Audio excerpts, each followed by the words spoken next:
Сайн байцгаана уу? Билгүүтэй гэдэг. Тэгэхээр өнөөдрийнхээ 9 минутаар яг өнөөдөр яг энэ цаг мөчид Монгол улсад төрийн ажил хийж байгаа Оромын папын талаар хэдэн зүйл ярих гэсэн юм аа. Тэгэхээр яг Оромын пап Монгол хоёрын хоорондын харилцаа бол аль 7 дугаар зуунаас эхэлтэй гэж үздэг. Бид нар 13 дугаар зуун гэдгээр нь бас илүү сайн мэддэг. Тэгэхээр яг нэг хэдэн асуултанд тойроод ярихад бүх зүйл тодорхой болно. За 1 дугаар Оромын пап гэж өөрөө хийн. 2 дугаар Оромын пап өнөөдөр Оромын пап бусдаас юугаар онцлогтой юм.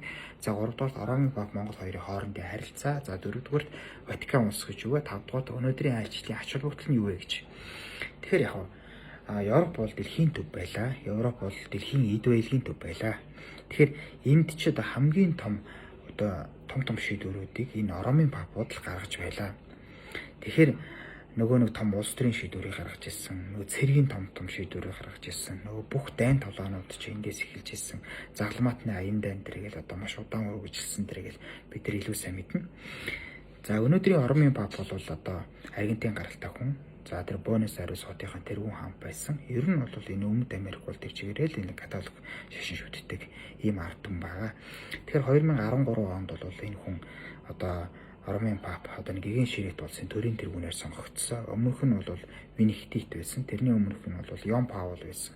Тэгэхээр яг өмнөх Оромын пап нас барснараа дараагийнхаа Оромын папыг сонгодог ийм уламжлалтай. Гэхдээ 2013 онд бол Бенедикт бол насан өндөр бие чиглэрхүү болсон учраас өнөөдрийнхээ Оромын папууд ажиллаа шилжүүлжээ гэж. Тэгэхээр яг Оромын пап сонгоход бас нэг тийм сонин жишээнүүд байдаг. Энэ кардиналуудын хурлаар сонгодог. Тэгэд нэг сүмд болдог. Сүмийнх нь утааныг өөр өнгөөр гарвал Оромын папаас сонгочээ. За бас нэг өөр өнгөөр гарвал сонгоогүй байна гэд. Тэгэхээр нэг дэлхийн нийт ялангуяа өсөлтөн олон сүмийнх нь яндагийнх нь тэр утааныхын өнгийг харж сонгогдсон сонгогдоогүй мэддгээ дэрэ гэсэн ийм маш олон сонирхолтой жишээнүүд бас байдаг. За тэгэхээр яг Монгол Оромын пап хоёр гэдэг энэ харилцаа бол 13 дугаар зуун 1240 онд тэр Гүйг хааны загтал гэдгээр нь бид нар илүү сайн мэддэг. За Гүйг хааны загтлын гол агуулга нь бол ерөөсөө л Оромын папыг их Монгол улс төрч өмнөчөө илэрхийлэх гэсэн санаа. Тэгээд хэрвээ ирэхгүй бидний энэ санаанаас зөрөх юм бол цаашдын үйл явдлыг мөнх тэнгэр мэднэ л гэсэн Гүйг хааны загтал байдаг.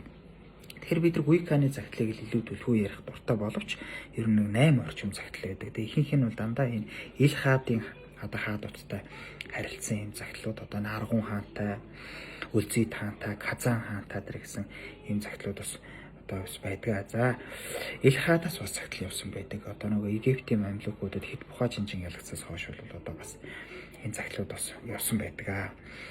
За яг гол Оромын папыг сандрагч ирсэн, Европыг сандрагч ирсэн нэг түүхэн үйл явдал бол 1241 онд Монгол цэргүүд тухайн үед л Европын хамгийн олон цэрэгтэй Унгарын Вэла хааны цэргийг боцсогсон. Зарим түүхчд ярьдаг.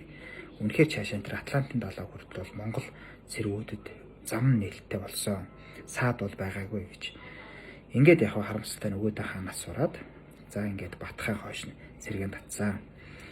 За бас өөр бас хаадуудтай бас харилцсан түүхүүд бас байна. Жишээ нь Хувлаа хаантай бас харилцсан түүх байна. Тэгэд Хувлаа хаан бол Оромын папад загтал илгээхтэй.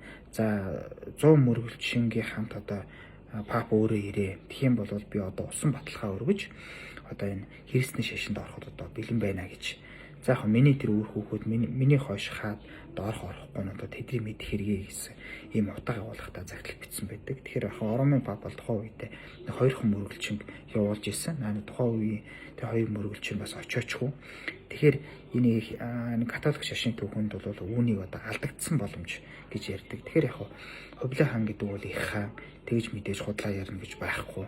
Түүний ээж сорхтон бэх гэдэг бол Хэрээдийн Тойрол хааны дүү тэр Чахай хамбуугийн охин хамгийн бага охин. Тэгэхээр христний шашинтай байсан. Ер нь Хэрээд аймаг бол христний шашинтай байсан. Тоон дээрээ загламаа хаддаг байсан. Нөгөө Хэрээдийн хамгийн том хаан хамгийн дайн тулаан хийсэн хаан гэтэл юу Христ нэртэй тэр нөгөө Библийн судар дээр гардаг нэртэй ийм хүн байдаг. Маркус гэдэг. Тэгэхээр бид нар бол ингээд ийм түүхэн харилцаануудыг бол ингээд мэднэ. За яг 1992 оноос хойш орчин цагийн харилцаа буюу одоо энэ дипломат харилцаа тогтоож байна. Тэгэхээр яг манайх бол нүүбийн гишүүн.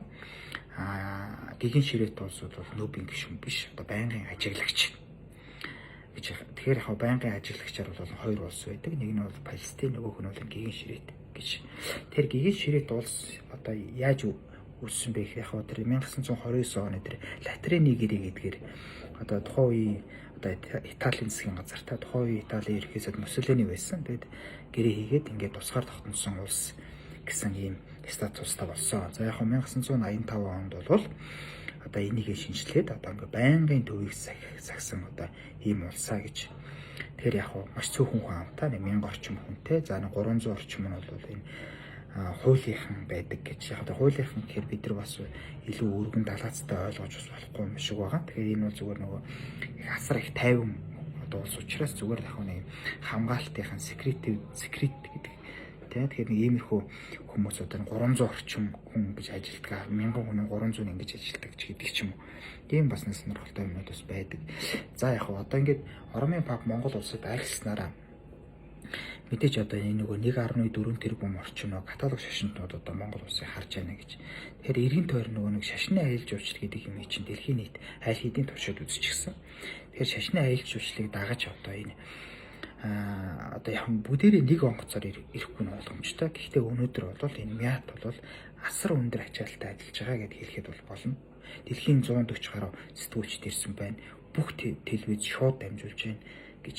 Тэгэхээр энэ бол үнэхээр түүхэн ажил. Энэ одоо ямар ч орокод бол мэдээж энэ Оромын папыг үүсэхгүй. Тэгэхээр энэ бол маш том сурчлагын юм аа гэдэг. Тэгэхээр яг Христ гэдээ бид түрүү ярьлаа. Яг Христтэй урсгал бол нэг тийм гурван том урсгал байна. Протестант, за тэгээд католик, үнэн алдартай гэсэн. Тэгэхээр яг католик шашин бол католик урсгал бол өнөөдрийн пап бол 266 дахин. Тэгэхээр маш дохтуртай, маш удаан, маш ингэж өндөр соёлоо ингэж авч явж байгаа маа гэдэг. За бас нэг анхаарал татдаг нь юу гэхээр тэр Оромын папын нууц архив гэдэг.